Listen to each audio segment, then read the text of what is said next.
ये हमारे सामने यहाँ के बाशिंदे हैं। आपका नाम क्या है? अशोक साहब हैं। तो ये बता रहे हैं कि जो मंदिर है ये कुठलं मंदिर आहे? हे सोमेश्वराचं मंदिर आहे। सोमेश्वर मंदिर बादामी चालुक्याच्या काळात ही उपरत झाली। अच्छा, हे तुम्हाला मंदिर केव्हा भेटलंय? हे गेल्या वर्षी एक काम चालू होतं या मंदिराचं इकडच्या। हा, तर एक दोन दगड लागले होते, हा. ते आम्हाला खोदत इकडे खोदायला आलं।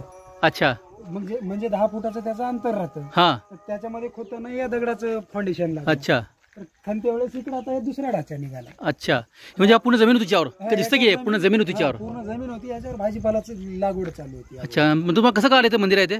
म्हणजे आता हे आपण या मंदिराचं खोदलं, इथपर्यंत माती होती का नाही? हा हा, इथपर्यंत हे मातीचं आता या मंदिराचं रिकन्स्ट्रक्शन करणं इथपर्यंत. चालू हा होतं। हा हा तर हे इथून माती होती पूर्ण, या काळात आपण इथपर्यंत आलो। हा, मग इथपर्यंत आले की एक दगड लागला, याला साफ करण्यामध्ये तो दगड लागला। अच्छा, पूर्ण म्हणजे हे ओपन झालं आणि हा अजूनही पूर्ण याच्यामध्ये असू शकते।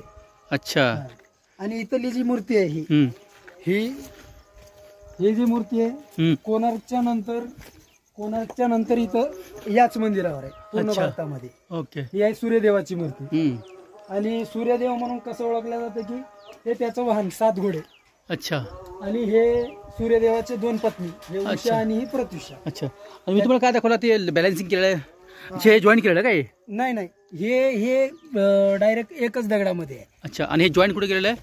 हे म्हणजे फाउंडेशन हलू नये या ठिकाणी काय? दगडाचा जेंट जिथं हा हा आला, हा, हे फाउंडेशन हलू नये, भूकंप ओके, बिकंप काही ओके, झालं ओके. तर मंदिराला धोका होऊ नये म्हणून ते असं कंस्ट्रक्शन केलेलं असावं त्या काळात।